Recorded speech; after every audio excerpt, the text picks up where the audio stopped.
What is up, everyone? Welcome to Artists in the City, where you meet the newest and hottest artists in New York City. Today, we have the powerful voice, Romeo B, in the house. What is up, Romeo B? What's up, Minji? How are you? Let's talk about your powerful voice. I make one joke. Okay. Okay. No. So what we were just talking about was that you're looking for a mic, and then your voice just like powers through it, Yeah. and it's not good for mics. It's tough to find a mic that'll actually be good for my voice, you know? Yeah. And I have to always on stage be like, it's kind of crazy. Yeah. No, it's like you have such a like great stage presence and also like a beautiful voice. Like we met at the Basquiat's bottle like Yes, long the time ago. karaoke. The karaoke night. Yes. But before we get into that, like could you introduce yourself to the listeners, please? I would love to. My name is Romeo B. I am a singer from New York, born and raised. And, you know, I'm all around. I'm a karaoke host. But I'm like mostly an R&B singer, but I don't like to confine myself to a genre. So, you know, reggaeton, hip hop, all of that stuff. And I just like to collab. And, you know, I'm glad that I'm on the show. So I appreciate it, Minji, for having me. Yeah, we had a beautiful series of beautiful collaborations last year summer. Oh, yes. Right? Those are great. That was yeah. last year summer. Before that, we met at the karaoke at Basquiat's Bottle. R.I.P. Basquiat's Bottle is closed, but That one hurt. it really did. That one hurt. It really did hurt. It was a beautiful bar in Crown Heights, Crown Heights, yes. and you live right next to it. You Yeah, said. live very close to it. My very close friend lives very close to it, Got you. so that's why I was going there, and that's where we met. I don't know what song I sang though that day. I'm trying to think. I think you sang a Rihanna song. Always Rihanna. Rihanna is my idol. Rihanna's the best. Rihanna Right? is the best. I love Yeah. Rihanna so much. Whenever I have like low confidence, I watch this video of Rihanna walking at Victoria's Secret fashion show. Yeah. It works all the time. Oh, because she's a boss. Oh my god, she is the boss. She's a boss, yeah. Who's your favorite artist? Like top 3. Top 3. That's a great question. I would probably say I sound very similar to Bruno Mars, so I've always idolized him. I've always thought he was Sure. amazing, Yes. you know? And like definitely Michael Jackson, you know, because he kind of started all of that stuff. And, you know, The Weeknd. The Weeknd. He's also a big influence in I mine. can see your voice. I can hear Weeknd's voice in your voice, or the other way. Yeah, Yeah. I appreciate that. Yeah, Thank you. I see that. Oh, okay. Controversial question. Controversial. Let's go. What are your thoughts about the Weeknd's performance for the Super Bowl? I enjoyed it. I didn't think it was bad. I don't know why he got so much, you know, criticism. He did get criticism, right? He did. He got a lot of criticism. Yeah. I thought it was good. I enjoyed it. Okay, I thought it was boring. Okay, that's fair. Because I would say, you know, you compare it to like Usher, you compare it to like Beyonce, even Bruno Mars. They had some of the most amazing electric performances ever. Yeah. You know, so with regards to that, yeah, I mean, he could have brought out some more artists. He could have like done some more things. I agree with that. But it was very COVID themed with the masks and everything of the backup dancers, I could see which that. I see, which I can. And him I see going the through the vision. walls and Yeah. stuff, that meme. Yeah, I love that meme. I see the vision, but right, like, right. well, let's put it this way: if you're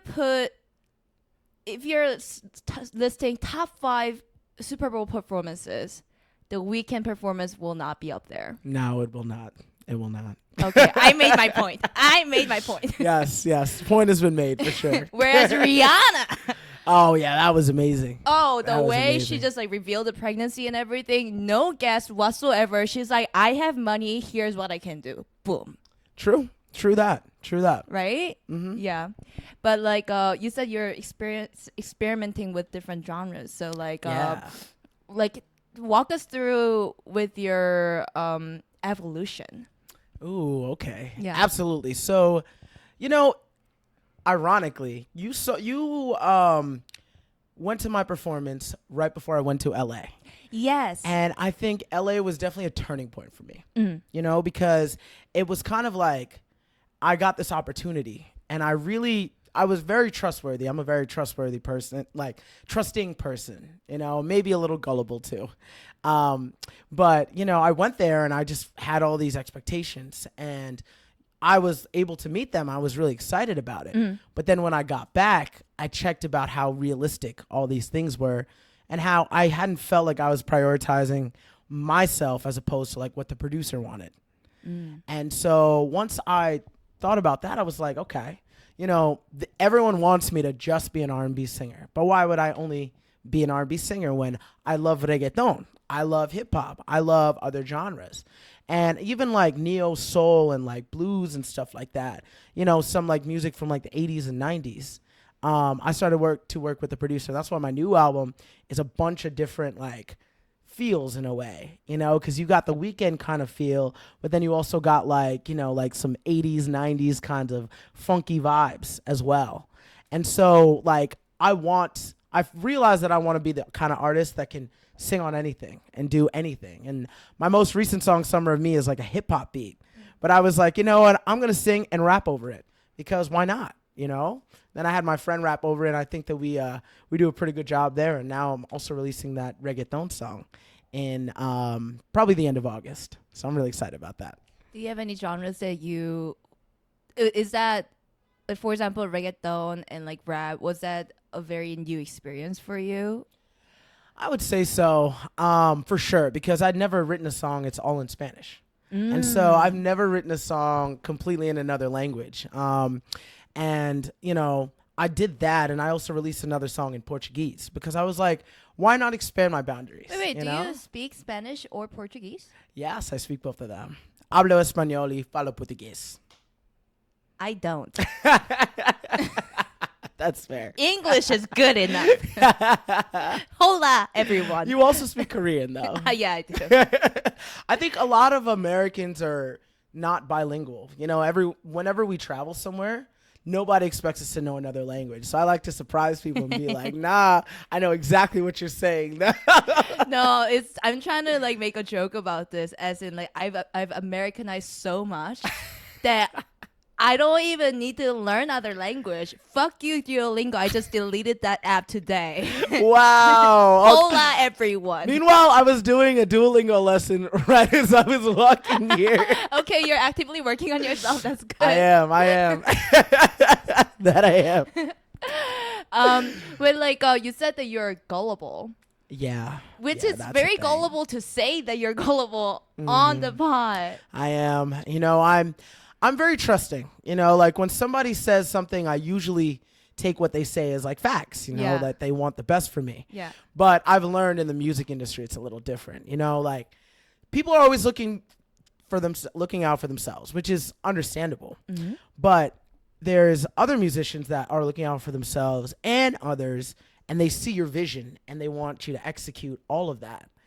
But there's other people that just see their vision, and you know, they're not always looking out for the best for you, even though they say they are, and they put it under this guise that they're looking out for you when they're not. Would it be mostly the case of like producer and musician relationship, or musician? I would say producers, managers, like a lot of people that have all of these like controls around the artist without letting the artist do exactly what they want to do. So, you know, and I don't mind when somebody has, you know, really good idea. I don't mind collaborating because I'm very trusting. Yeah. But if it's not the best for me as an artist, then it doesn't make any sense for me to do a lot of the time. So. Yeah, I'm learning that too. Like, I'm also one of my goals of New Year's. It's not even New Year this day. It's 2024 goals. Right. Was to collaborate more. Oh, I like that. Yeah, I like to that. learn from others and expand. Well, here we are. Yeah, here we are, and then like podcast is definitely one of that. I love that. Yeah. That's amazing. But like, I'm hoping you didn't get into any terrible situations. It wasn't too bad. It wasn't unmanageable. But, Okay, you know, got into a situation. it was definitely a situation.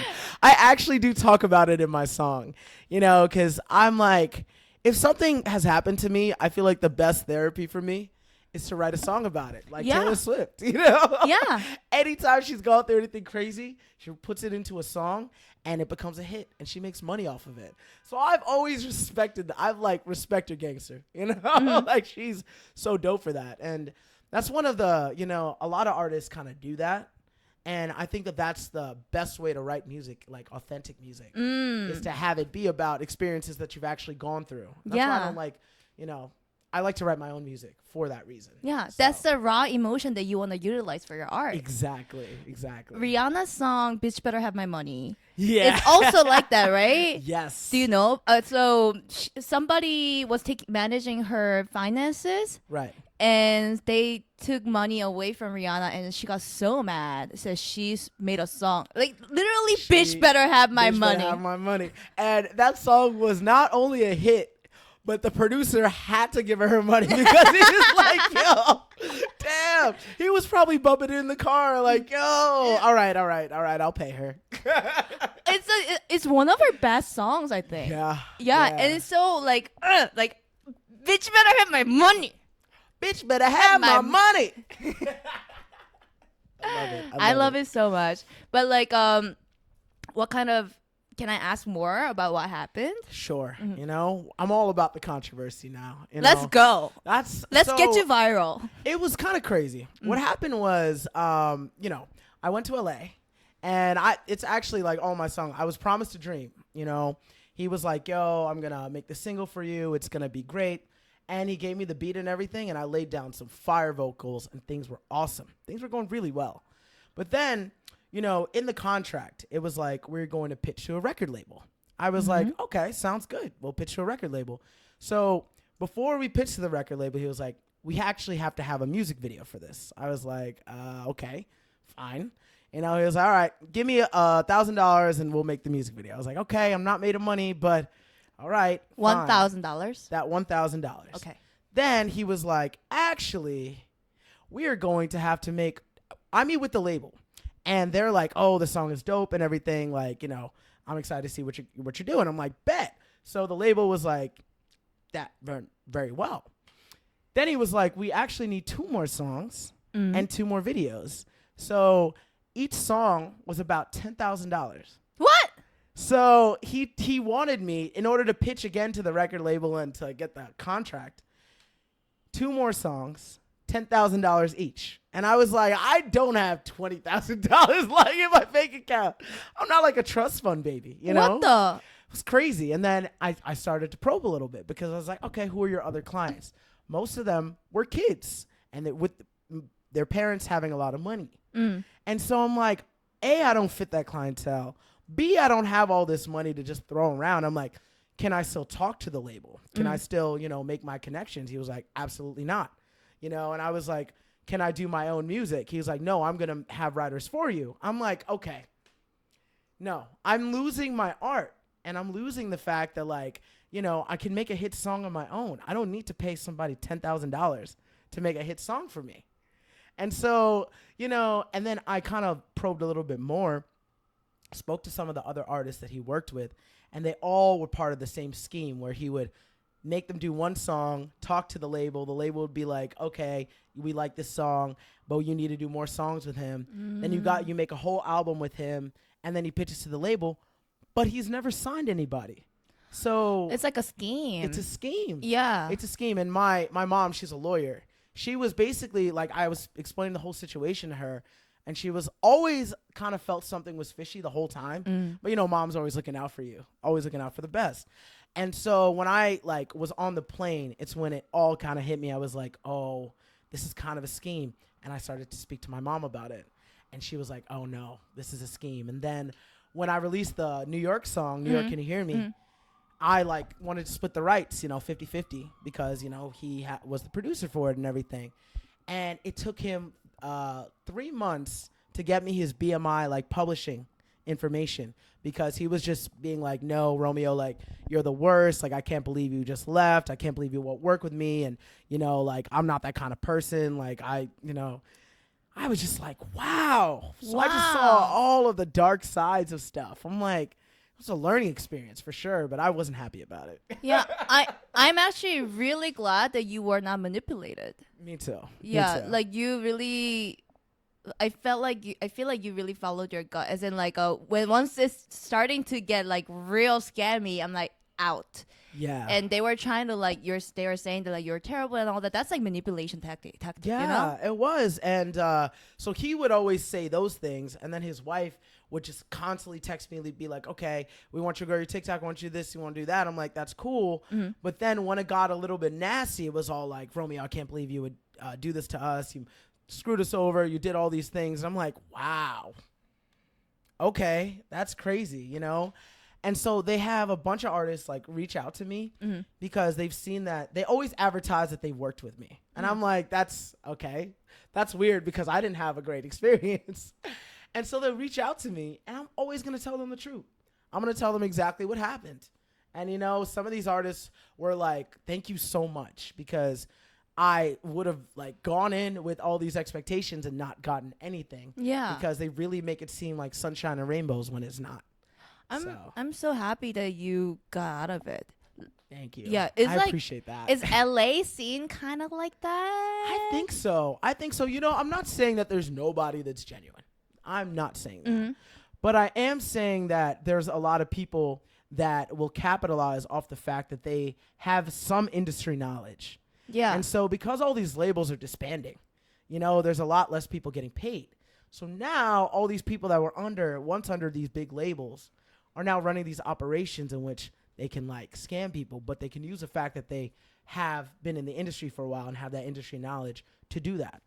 So that's where it gets a little bit dicey for me, you know? One time this PR company reached out to me and they said, like, they are like, oh, I want to like have a meeting with you. You're interesting, blah, blah, blah.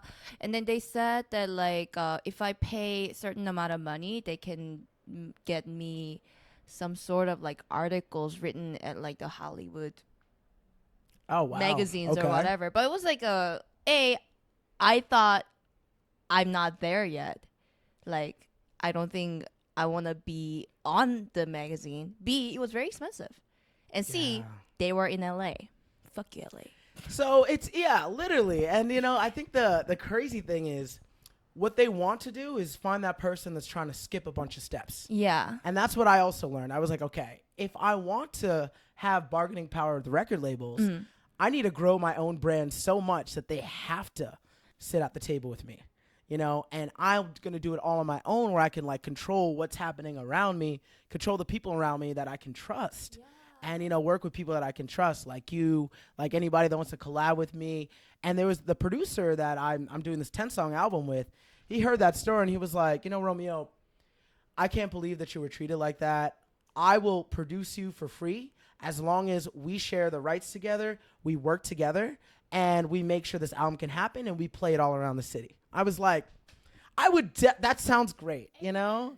And I was like, you know what? I don't need somebody to try and skip all these steps for me. Like, people will promise you the world and you got to pay them a lot of money and you don't even know if it's going to work out. So you might as well just build your brand up on your own. What you said was just so profound. As in, a lot of people get so anxious that they want to skip the steps. But that's actually not so great in the longer term, even if it works out. Right. Like, it's you have to get your skills built up to get yourself out there and then to have the power that you want to have. Exactly. That's how I feel. No, I totally feel that. Yeah, and like like I was doing comedy in Korea and one of the videos blew up. Yeah. And it was like not funny. So like I got a lot of like hate comments. And that's when I realized that, like, I mean, I really was not ready for that attention, I think. Right. And then people be like watching all of my shit and thinking like, oh, she's not funny. And that really hurt me. But it also like pushed me to like work harder. Absolutely. Yeah. No, and I love the fact that you're like taking it as a learning lesson. You know, some people would be like, oh my gosh, like, this is too much. But you're like, no, I'm gonna continue to work. Yeah. I'm gonna take it a step at a time and I'm just gonna get better every day. And that's what we have to do as artists. You know? Yeah. No, I love that. That's beautiful. Is being the karaoke host helping you a lot with the growth? I would say so, because I'm kind of like curating a vibe and an environment. And I've never really kind of done that before. And it was definitely me stepping out of my comfort zone a little bit because I like to perform with, like musicians and do all that stuff. But setting a vibe in like a bar setting that's not that poppin', not that crazy, but building that up from the ground up where people are just coming to see me and my friends and like sing some songs, get really drunk and have a good time. I was like, that's new. And, it helps with like event planning. It helps with like, all of the things that I'm going to need for when I'm actually in the industry and like a household name, and there's going to be all these people that are going to try and like do things for me, but I need to know how to do it myself. I need to know exactly what I'm looking for and like curate all of that in my head before I'm okay with, just trusting people arbitrarily like I was doing before. So I'm kind of glad that like I've had a lot of these lessons come to me for sure. Wow, a lot happened. Yeah. A lot happened. This is our first time seeing each other since like last year summer. So We're catching up. Yeah, we're catching up. But it's interesting because the karaoke, I grew up with karaoke culture. Korea is that's so amazing. big on karaoke. The best karaoke is the Korean karaoke. Yo, K-pop karaoke is great. I love it. I love literally went to karaoke like at second grade. Oh wow, really? Like third grade. Like after school, let's go to karaoke. That's amazing. That's how it is. Like we don't have to be like, of course like, it's like I mean there was like no alcohol, drugs involved. I was like what, 9-10 years old. Yeah. But so karaoke's in culture in Korea is more like a room based. It's not a bar based. So you rent It's completely different. yeah, you rent a room and then you just like sing with your friends. And it's a lot of fun too. I mean, you get your closest friends in a room and everybody is just singing these cool songs. You got the soju on the table. And you're like, yo, you want to sing a song? Let's drink some soju shots. And karaoke is great. I love it. But to be honest, after being, like American karaoke is more like at a bar. It's true. And I love It's it true. so much because I get attention from strangers. Yeah. Yes. Attention. I love all the attention. I'm a Leo, so I love all Massive the Leo attention. energy. Massive Leo energy. I actually, the first time I sang karaoke, because my family loves karaoke. My uncle, my mom, they like host their own karaoke events, ironically, which I only found out recently, But when I was 6, the song "I Want It That Way" by the Backstreet Boys. I like my mom was like, my son's gonna sing this song, so I got on stage and I sang the "I Want It That Way," and everyone was like, oh my god, That's such a crowd pleaser. Yes, such a crowd pleaser. I have a question for you as to the best karaoke host. What is up with Bohemian Rhapsody? Everyone loves that song. Why? Everyone loves it, and it's not. The funny thing is, it's a really hard song to sing. It's not so easy. theatrical. It's so theatrical. People are singing Mamma Mia, and then all this crazy stuff is going on. There's these piano interludes, and you're like, whoa, what is going on? Everyone, literally, at least 2 people are on the floor. Yes. Yes. Every time. They're like, Mama. The same part. Yeah, literally. That part on the floor. Every time. Yeah, that's a thing.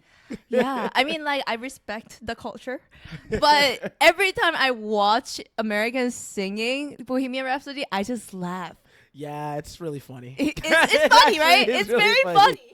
They love that song. They're obsessed with it. Do you feel like, oh, this song again? Like, because I mean, it's funny because, it's very ironic. I expected that to be like the most cute song ever, but in the space that I'm in, it's a very like black space. No one has ever cued it before. Oh. I'm like, wow, okay. And, it's like, it's different. I'm learning things that I never knew, like Tony Braxton, like Mary J. Blige, like all these other songs. And I was like, I need to go back and listen to some more R&B. I'm surprised. Yeah. You were you were breathing R&B, I thought. I was. I thought I knew so much. But there's more that I got to learn. It's such a beautiful, deep genre. And, I got to dive back into like the 80s too. People love that stuff. So the other thing about being a karaoke host, right? You have to see the vibe of the crowd, And so like There were times when I just wanted to sing a song that I wanted to hear and like I wanted to sing it. The crowd was not into it at all. And I'm like, oh, okay. I got to match their energy and match their vibes. And once I was able to do that, we started to grow a little bit more and more people started to come through and it started to become a real like thing. So Wow, it's so it sounds very similar to comedy, actually. yeah, You gotta feel the vibe of the crowd, like race to like, is it like black crowd, white crowd? Kind of like probe a little bit, you know? Yeah. Like whenever there's like a more white people in karaoke, I always sing "Before He Cheats" Oh, they by love Carrie that song. Underwood. They love that song. I love the song. It's a great song. It's a great song. Yeah, All yeah. my bitches are like, come and sing to the Yeah, yeah. That song is fire. Yeah. That's a good one. All my McKinseys, they go crazy. I love that song. Mm-hmm. And that's my go-to, but I never sing that at black bars. No. No. People will be like, oh my God, this again, you know? I'm like, let me just go back to Rihanna. Yeah, and they love that, Yeah, you know? yeah. Whenever I sing Love on the Brain at karaoke, everyone's like, oh my God, you know? Your Love on the Brain is so beautiful. Thank you. I appreciate that. Yeah. I appreciate that. It is so beautiful. I kind of want to hear it. The mic, it won't be able to handle it, you know? Will you still, though? Yeah, I mean, you know, you want me to sing it? Yes. Okay. And you got me like, oh, what you want from me. And I tried to buy you pretty up with a price too high. Baby, you got me like, oh, you know, I could keep going, you know? Yes, I think like you sang that when I first met you. Yes. Yeah, At yeah, Basquiat's. Yeah, Yes. yeah. Yes, that was so beautiful. I appreciate that. Thank Yeah. you. But yeah, going back to karaoke, it's just like I love karaoke so much. It's like that's my great. go-to. Karaoke's great. Yes. But like you said that you're experimenting with different genres. Yes. How's like reggaeton or like I can't really imagine you singing reggaeton, honestly. Oh, yeah. Because I haven't seen it. You haven't seen. That's the whole thing, you Yeah. know? When I present these ideas to people, they're like, really? Like, is that going to work? And I'm like, listen to it. And then they hear it, they're like, oh, wow. And, you know, the first thing I had to do was talk to all my Latinos. You know, I had to be like, yo, is this fire? You know, like, would y'all dance to this at a club? And they're like, well, at first it was like, you know, maybe you adjust this a little bit. So I went back, I modified some things, I sent it back to them, and they're like, oh, yeah. This is a bop. This is a tune, you know? And then I also got a guitarist to collab with me. And he's like very like flamenco, like Spanish. So we have like a flamenco, but like R&B kind of vibe to this song. And so even like my mom, because she works as an immigration attorney, so her employees are all Latina. And they were all like, I sent it to all of them because I was just like, hey guys, like, what do you think about this? They were like, oh man, I love the vibe. You know, it's really cool. It's like, and that is like, okay, you know, it's not going to be easy to just dive into a random genre. But if you're open to feedback and you're willing to listen to people, then you can really do whatever you want. Did you just wake up and decided to do reggaeton? It was kind of crazy I'm trying to think about how it happened. So I got the idea from somebody, you know, because I was dating this Latina girl, ironically. And she was like, you know, all these Latin artists are blowing up so much because there's such a community to reggaeton. I'm like, I listen to so much that I get done. Like, it's crazy. And she's like, it'll be interesting if you kind of dived into that genre. Things didn't work out with her, but that idea was great, right? Oh, she gave you that. She did. She gave you that. She gave me Thank that. you to her. Thank you to her. Yeah. Appreciate it. That's the Appreciate it. Taylor Swift in you. Yeah, the Taylor Swift in me was like, after things kind of ended, I was like, you know what? I'm going to dive into this genre and see what I can do. And then, you know, one night I was just like, you ever get randomly inspired at like the weirdest times? Yes, of course. Yeah, so at like 3 a.m. I was like, and then I just started writing, you know? And I was like, oh, this could kind of work. And then I used Google Translate a little bit too. You know, I was like, okay, kind of working with that. And I'm like, oh, okay, you know? And I just thought about like a night that I had at this reggaeton bar. And I was like, oh, let me just write about that. And then bang, I started to rhyme. And it's actually easier to rhyme to me in Spanish and Portuguese than it is to rhyme in English. Why? Because it's like the syllable kind of thing too, because English is so many words, right? So if you say something loosely, it could rhyme with a lot of things for sure. But with this song, it's like, you have like sort of tenses, right? So you're going to say like voy, soy, oi, like, and you could rhyme that with like so many different like vowels and so many different like phonics basically.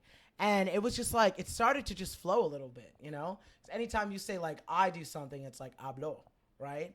Or like falo or like things like that, And then it just started to flow a little bit. And I was like, okay, catchy hook. And I wrote the catchy hook, and I'm like, this is working now. That was 3 in the morning. Yeah, 3 in the morning vibes, Yeah, that's real shit. That's a real art poop. Yeah, that's really what it was. It's the art poop. You gotta. I like that. That's really what it is. What happens to me sometimes is that like when I'm working on like a piece or like a joke even, I have it in my dream. I have like I get little clues from the dream. Yeah. Yeah, and then I wake up and like, oh my god, that was a great line, and then I would like write it down in the morning. That's amazing. I feel like dreams are, they kind of give you like clues sometimes too. You're going through something and you might find the answer in your dream, and you're like, huh. You wake up like, oh, I never thought about it like that. Things like that. So that's so cool. That's so cool. Well, since you brought up relationship, what's going on? Are you dating someone? I am single right now. He is single. Single, y'all, I just got out of, just ended things with somebody that I would say was my first love, Wow, and that's beautiful. But the song, the song is angry. So apparently that Latina girl he didn't love. You only gave me reggaeton song. Yeah, so Latina girl gave me a reggaeton song. This one, she's Brazilian. She gave me these 2 songs that I'm gonna come out with pretty soon. That's beautiful. Like, yeah. Do you think she's gonna hate it when she listens to it? I think she'll be really mad at me when she hears it because I tell the truth. Juicy. It's getting juicy. And here's another thing. After, I don't even know when. Maybe it was like when the summer started. And there was all this rap beef. The rap beef with Drake and Kendrick. Yes. And so when Kendrick just started to spit some real stuff, he was just like, I'm just going to dig up all the dirt. I'm going to go crazy. I was like, you know what? Controversy makes great music. So why not just be open about all the controversial, crazy stuff that has happened to me and write about it? Yo, anytime. I love this era. Romeo B in controversy era. Controversy era for sure. I am in. I am so in, full support. Let me just put more like, I don't know, oil into this fire. Yes. Yeah. Okay. But like, so she broke her heart. Yeah. Apparently. Yeah, she hurt me. It was tough, but it was it was the first time in my life that I really like trusted somebody like that, and I feel like I needed to go through that in order to heal from it.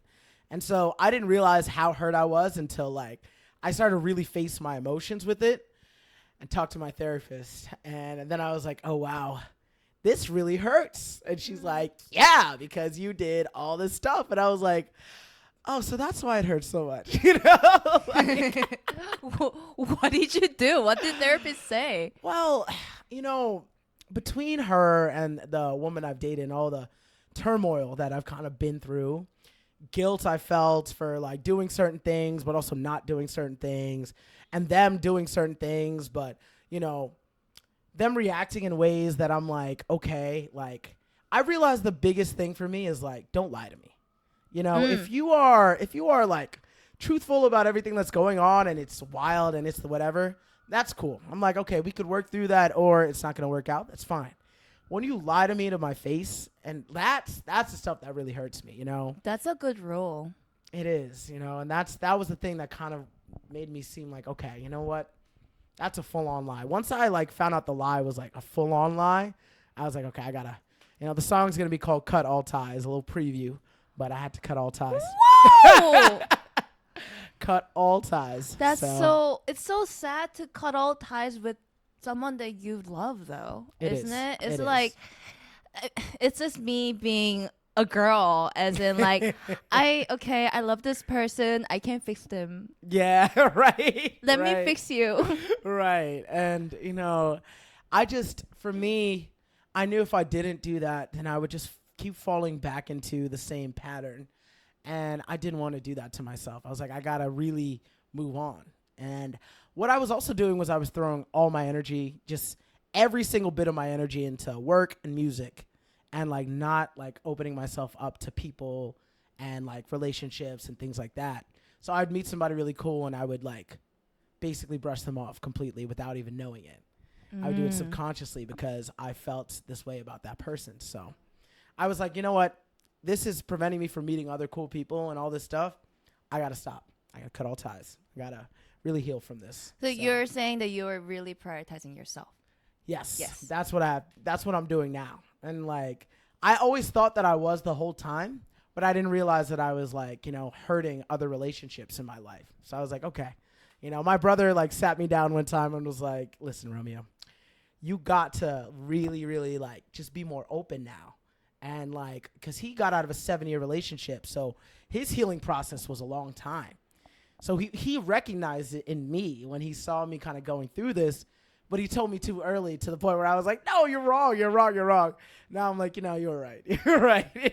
It's one of those things. So What did they mean by open your heart though? Is it open your heart for like new connections or? Yeah, open my heart for new connections with any kind of person, just like opening myself up because I didn't realize I was just diving too much into my work and my music, like only that, and not like opening myself up at all. So. Yo, you this year has been so much for you. Yeah, I am like, what? You've been almost got scammed. You were getting like this album, whatever, this whole thing, and then now you are in love. What? Yeah. Yeah, like Yeah. something's up. Yeah, Something's up. It's been a crazy year, 2024, but it's been good. I feel like I've grown a lot. I feel like I've healed a lot, and it's all about just like keep moving forward, really. So it's been good. It's been real good. I'm not really worried at all because I can feel the self-love that you give to yourself. I appreciate that. That's very apparent to me. And I'm not even worried. You got it. Thank you. To share a little bit about my what's going on with you? Minky? relationship, I'm happy. I am happy. That's amazing. Yeah. I thought there was gonna be something more, but No, I am actively learning that. I think you kind of touched upon it a little earlier that like to loving someone doesn't mean that you have to lose yourself. yeah, And that's so true. we were just talking about this book. It's All About Love by Bell Hooks. Yeah, And such a good book. the chapter that I just read was basically saying that the romantic love that we fantasize is so Unrealistic. yes, it's unrealistic. And then now it's actually more about there was this one quote that I really want to get out. It's not really about how to love someone is to actively work on your growth and someone else's growth together. Yeah. Yep. That's beautiful. And that's exactly like, even when I started reading that book, I'm glad you brought it up because when I would start reading it, maybe it was like, and I haven't finished it because a lot of times I'll read a chapter and it hits too close to home and I'm just like tearing up and I'm like, all right, wait. So I give myself time. I'll give myself like a chapter every like month because like that chapter will like completely change the way I think about things, And so it really is about doing that work and growing together, when it comes to like a relationship. So I'm glad you found somebody that you feel like you can do that with. Yeah, each chapter is a lot. Yeah. And then, but what I guess like basically what I'm learning is that to love someone is equal to self-love is equally important to loving someone. And then to work on yourself is not, it's almost the same act of loving someone else. Got it. That makes a lot of sense, actually, because I feel like some people go into relationships without self-love and they're looking for that in like their partner, but those relationships don't always end up working out because they don't have their own self-love. They're not growing on their own. And, that was one of the things that I felt too. And that's why like I realized that I need somebody to constantly grow with me as I work on myself. And so if you're not able to kind of like match that energy, and it's weird because I've met a lot more people that have done that since I've started doing that myself. And I'm like, you know what? I guess I wasn't just opening myself up to those kinds of people prior to. So, I think it's beautiful when you're able to make that genuine connection. Even my friends too, And one of the things that was so interesting about that book too was like, we put so much pressure on these relationships. We fantasize so much about how it's going to be because of social media, because of like, movies, shows. We fantasize so much about how it has to be that we're not actually like doing the hard work, working with the partner to kind of build something beautiful. So, I think that's really important. Yeah. It's just, I'm happy that you brought up the friendship part. As in, like, you want to be with friends that you can grow together. Absolutely. And, like, I am, like, the whole episode, during this whole pod, I realized how much you grew, and it makes me so happy. Thank you. And, one of the reasons that, I'm so glad to be here too is because I know you're a person that constantly challenges herself and does all these amazing things, Glad you're back in New York, even though you're going back to Korea. But, I'm excited to see you continue to grow too, because, I think this pod's going to grow. I think your channel's going to grow. Your comedy's going to grow. Everything's going to be beautiful. And you were actually one of the people that inspired me early on, in those tough times when it was like, okay, I have this vision. You were literally just like, keep going, keep doing your thing. It's really cool. I'm like, oh, thank you. I appreciate that. I'm a Leo. I love compliments. Because I have the Leo energy too. Yeah. I know. I love it. I remember the conversation. It was at the fire escape. Literally the fire escape, and yeah. we were talking about, like, what is your goal? Like, what do you want to do? It was such a beautiful moment. It was a beautiful moment. And then did your goal change? Like, what is your goal? Well, yeah, I mean, one of the things is that, like, your goal is going to change as you constantly, like, evolve. So I think I viewed things too much in the macro. Like, oh, I want to be, like, a successful R&B artist immediately. But it's not going to work like that, right? So I started to give myself, like, smaller little goals. So, like, each show I want to bring a new element to my show. So now, this past show, I had dancers and a band. And I was like, that's the first time I've ever done something like that. But the audience really loved it because they were like, wow, like, it's so entertaining. Your like entertainment value is growing. And that made me feel that made me feel great because even though I felt like I was doing a lot before, I challenged myself to do even more. And, I'm just going to keep challenging myself to do more. Like, for example, writing a song in another language. Why not? Really trying to connect with different people that do all these different things. And also being just very, very, very open to feedback. It's such a hard thing to do. That was vulnerable. That was so it's vulnerable. Tough, man. Yeah, it is. It's really tough. Well, one last question for you. Yeah. How can you be confident? How do you stay confident? Well, I figure that every day I wake up is a new opportunity. An opportunity to prove something to somebody, an opportunity to create art. And I started to make my goals a little bit smaller so that I can, like, once I accomplish these smaller goals, I know that I'm on the path to that larger goal and I could walk with that confidence. Like, you guys don't even know what's going to happen, but don't even worry about that because I feel good about these things that I'm achieving day to day. So. Yep. That sounds very reliable. Yeah. It's like, I got you, bro. Yeah. Yeah, you can watch me. Just watch me do it. And the other thing is, like, there's always going to be doubters. Always gonna be doubters. But it's like that's I know it's cliche, but it actually is super motivating to like do something when somebody says you can't do it. It's just like, oh nah, you don't even know. You don't even know all the stuff that I'm gonna do. So, and I just, I love to prove the doubters wrong every day. Listeners, you don't even know. You don't know. Romeo and Minji gotta go crazy, yo. Well, before we close the pod, would you like to plug anything? Any new big steps happening? Yeah, definitely. So I just released a song on Spotify. It's called Summer of Me. If you want to learn a little bit more about the controversy that happened in LA, that's called Summer of Me. And my reggaeton song is going to be coming out at the end of the summer. So I'm really excited for that. Lastly, like the 10-song album I was telling you about with the new producer that I've been working with after the whole LA debacle, that's also going to be coming out very soon too. So Yeah. super excited. I can't wait to shake my ass to that reggaeton song. I am ready. Go. My ass is ready. Let's go. Her ass is ready. You heard it here first.